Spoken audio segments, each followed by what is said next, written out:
मुझे ऐसा वर दे दो, गुणगान करूं तेरा, इस बालक के सिर पे गुरु हाथ रहे तेरा। सेवा नित तेरी करूं, तेरे द्वार पे आऊं मैं, चरणों की धूली को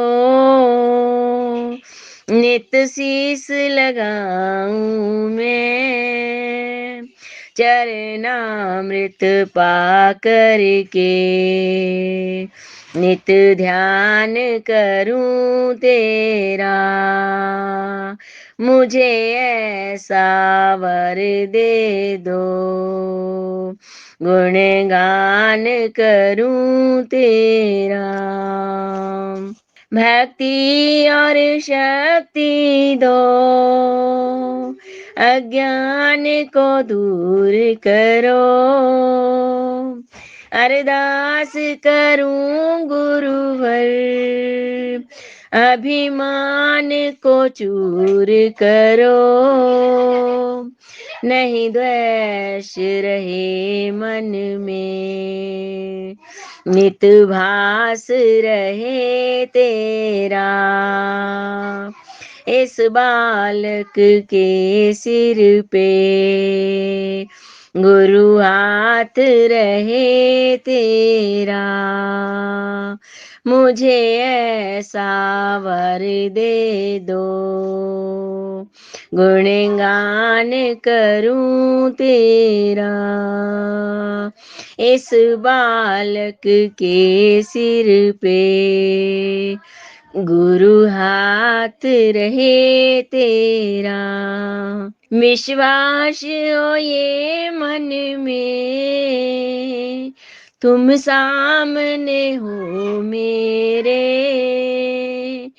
तेरे ध्यान में सोऊं मैं, सपनों में रहो मेरे, चरणों से लिपट जाऊं, तुम ख्याल करो मेरा, चरणों से लिपट जाऊं, तुम ख्याल करो मेरा। इस बालक के सिर पे गुरु हाथ रहे तेरा। मेरी यश कीर्ति को गुरु मुझसे दूर रखो, इस मन मंदिर में तुम भक्ति भरपूर भरो,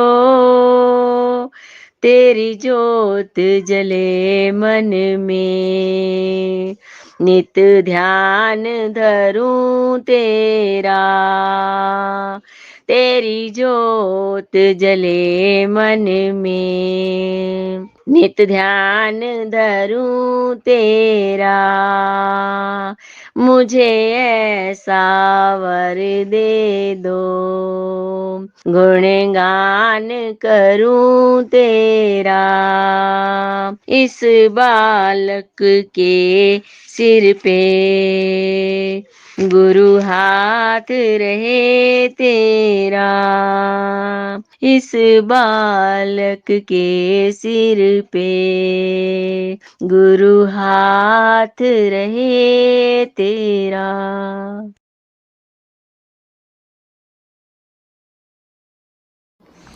गुरु रूप प्यारी साथ संगत जी, आप सभी पवित्र आत्माओं के श्री चरणों में दास का कोटि कोटि प्रणाम है।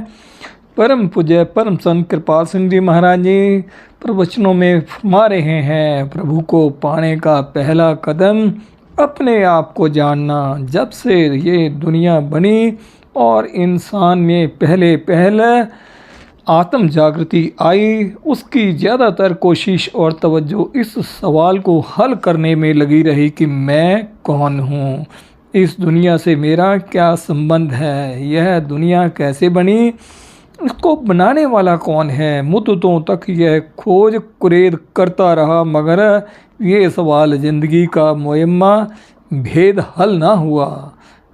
उसकी जिज्ञासा और बढ़ी। अब उसने ग्रंथों पोथियों को खोजना शुरू किया, ये जानने के लिए कि दूसरे लोग इस खोज में कहाँ तक पहुँचे और क्या अनुभव उन्हें हुआ।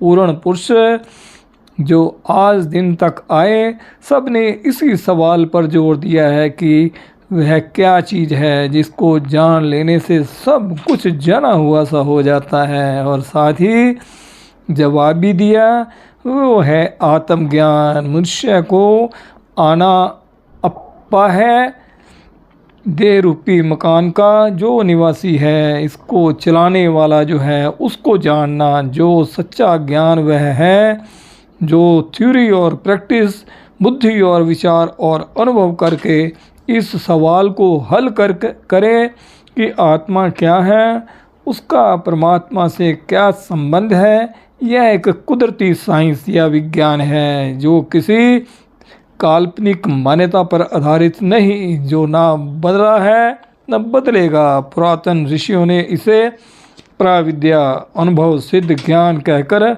बयान किया, और इसकी व्याख्या के लिए अलग अलग मत और संप्रदाय बन गए। इसकी प्राप्ति की खातिर ज़मीन की तैयारी के लिए जो भी प्रारंभिक साधन किए जाते थे, अर्थात नेक पाक सदाचारी जीवन और अपने अपने तरीके पर सुमिरन और ध्यान प्रभु का, जो आत्मोन्नति के लिए बहुत ज़रूरी चीज़ें हैं, इनको अपरा विद्या का नाम दिया गया। आगे चलकर प्रया विद्या के नए नए नाम रखे गए। इस विद्या में पूर्ण अनुभवी महापुरुष संत कहलाए और उनकी तालीम का नाम मत रखा गया, और इस प्रकार संत मत का नामकरण हुआ।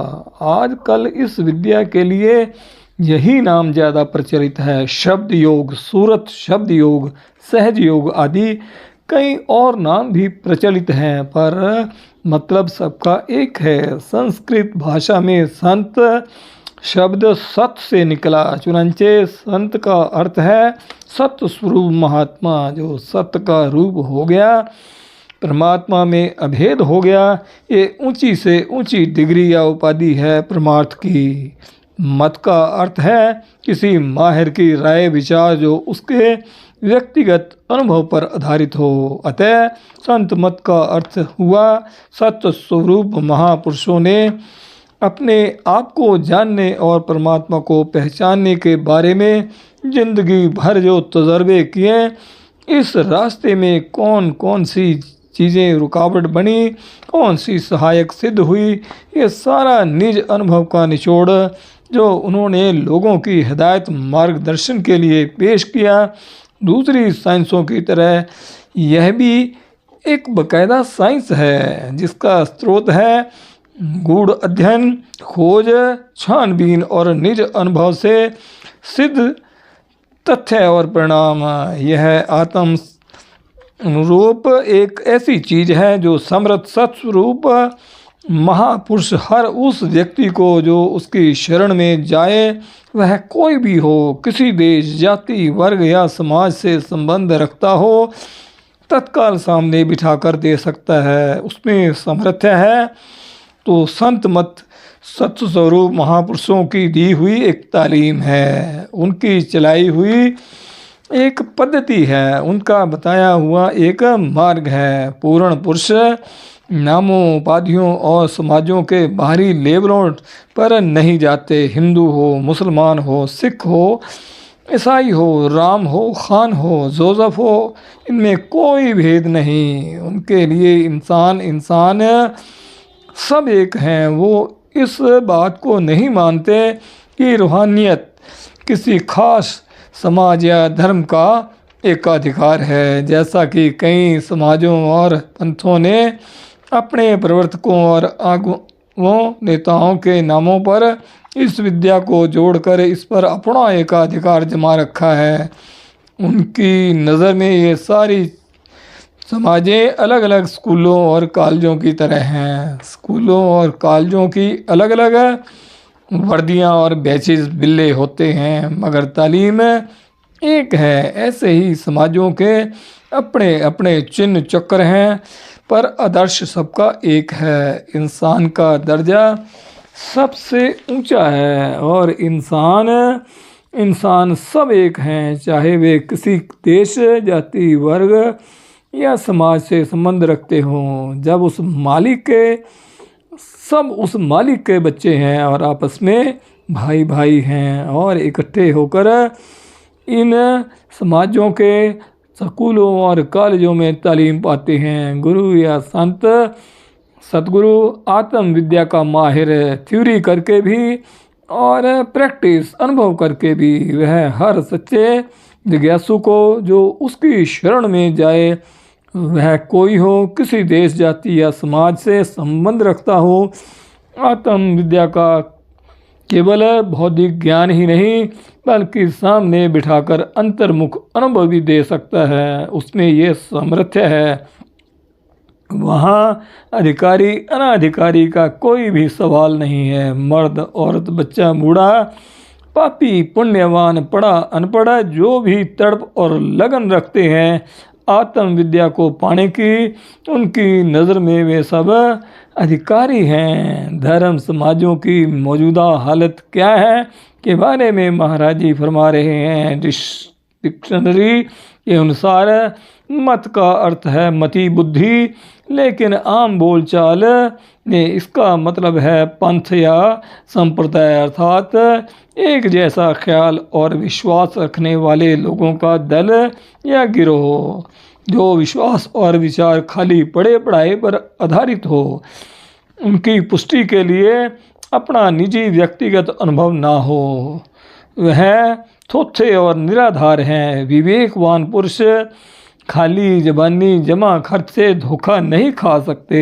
आज धर्म समाजों और संस्थाओं की क्या हालत है?